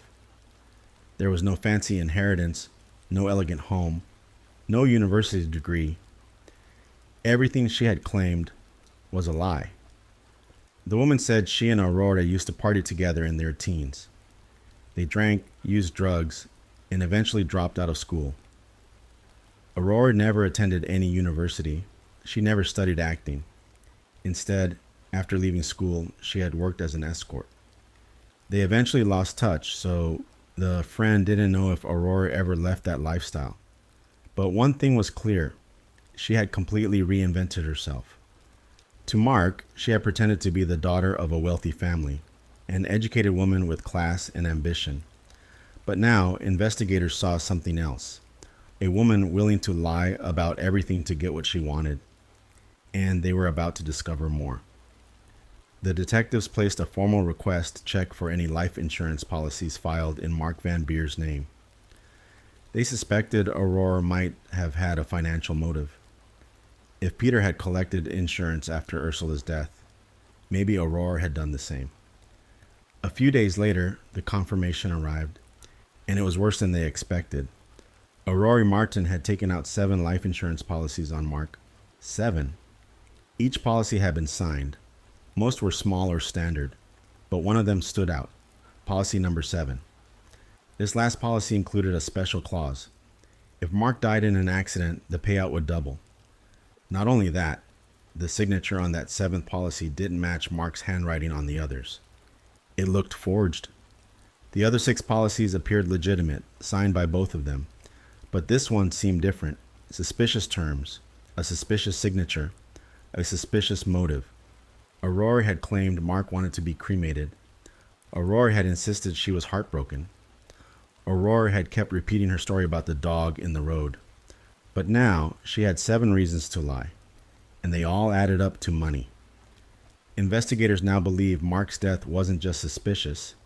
It was planned, carefully, coldly, and financially motivated.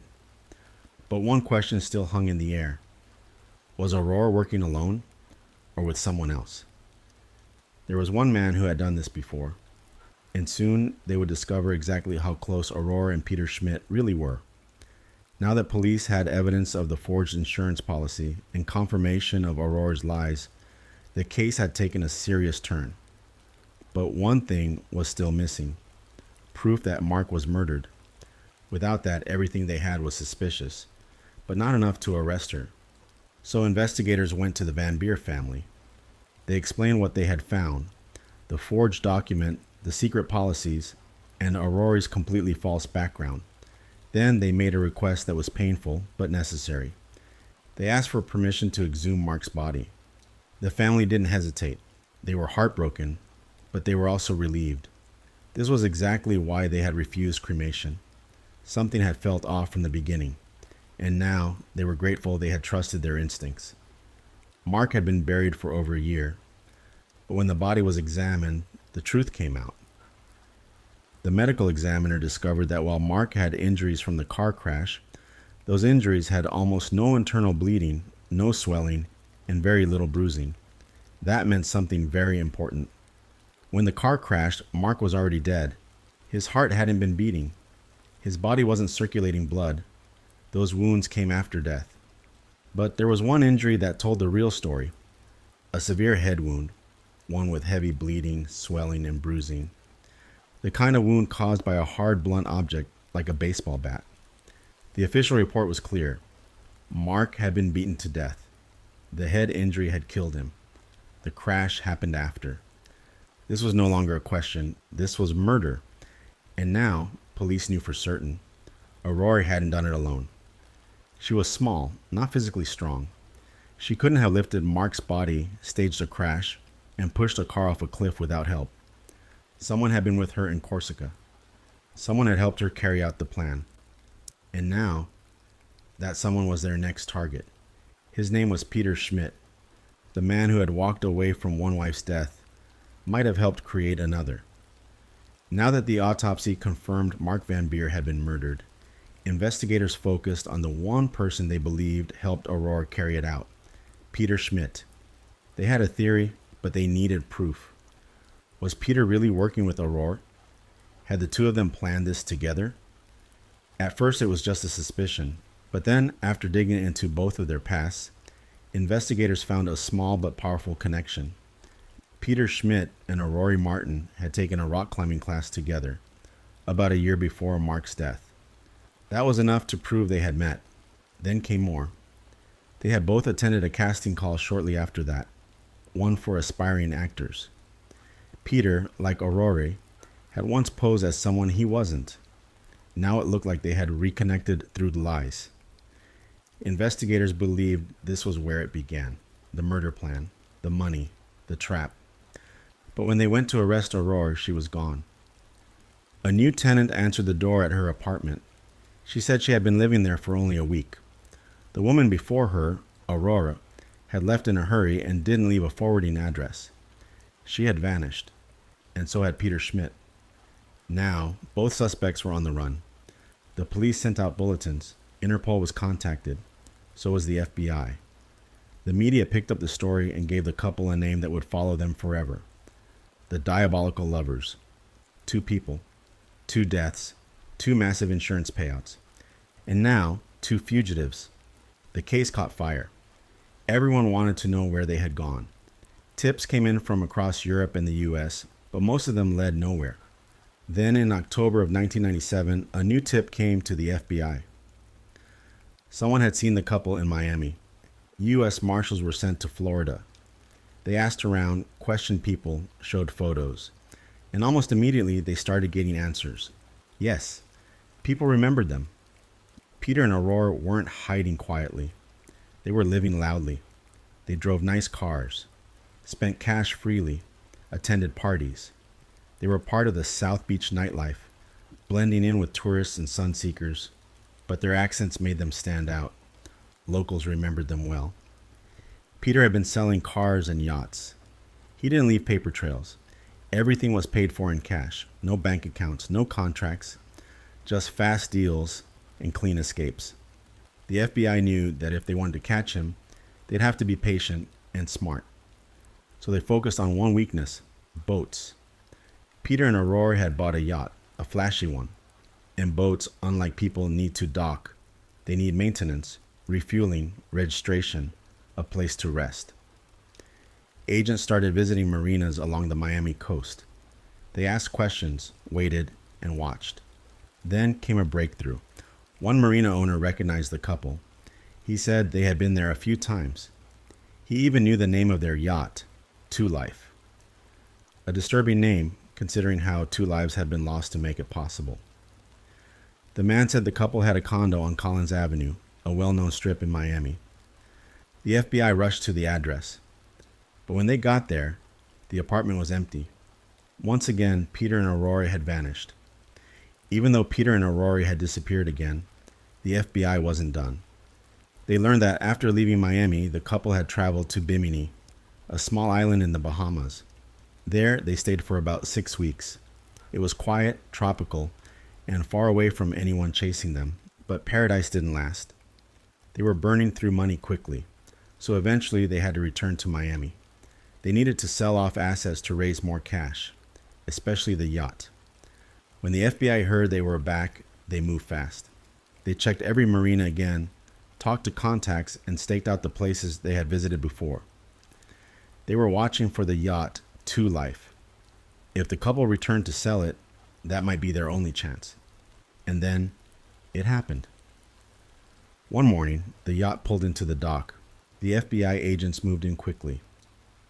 But when they got on board, they found a surprise. The man sitting at the front of the boat wasn't Peter. It was someone else. The man was startled when agents swarmed him, but he calmly explained he had bought the yacht from Peter. The boat was worth $250,000, but Peter had sold it to him for $175,000. And the buyer? He had only been able to pay $125,000 up front. He still owed Peter $50,000. The FBI asked him if he had any contact with Peter. He nodded. Peter had been calling him nonstop, pressuring him to pay the rest. He even threatened him and his family. The man admitted he was scared. So the FBI made him a promise. If he allowed them to tap his phone, they would protect him and his loved ones. He agreed. A court order was signed, and soon the FBI was listening in. And just like that, Peter called again. The calls were aggressive, demanding. But more importantly, the FBI traced them. Each one came from a payphone near Miami International Airport. Now they had a location. FBI agents staked out every payphone around the airport, waiting for Peter to come back. Eventually, he did. When they saw him, they approached. But Peter ran. There was a short chase through the streets, but finally he was caught. He was carrying a belt filled with cash, $96,000 in total. On him, they also found a loaded .357 Magnum handgun. In the car he had been driving, they found a repair receipt for a different vehicle. That receipt led them to a garage. The garage owner didn't know Peter by name, but he did know that the car belonged to a friend, someone who often traveled and sublet his apartment while he was gone. He told the FBI where the apartment was. The FBI rushed to the building. They had a plan. To avoid spooking anyone, one of the agents dressed like a plumber and knocked on the door, pretending to be there to fix a leak. Aurora opened it. She didn't recognize him as an agent. She let him inside. Moments later, the team entered behind him, and Aurora Martin was arrested. Surprisingly, she didn't fight. She didn't cry. She didn't scream. In fact, she seemed relieved, like the running was finally over. But as soon as she was in custody, she started talking. She told investigators that she was innocent, that Peter had done everything, that she was manipulated, forced, misled. But the agents weren't buying it. They had the insurance policies, the forged signature, the fake background, the financial motive, and soon the full truth would come out. After Aurora Martin and Peter Schmidt were captured, they were extradited to Belgium. It was time to face justice.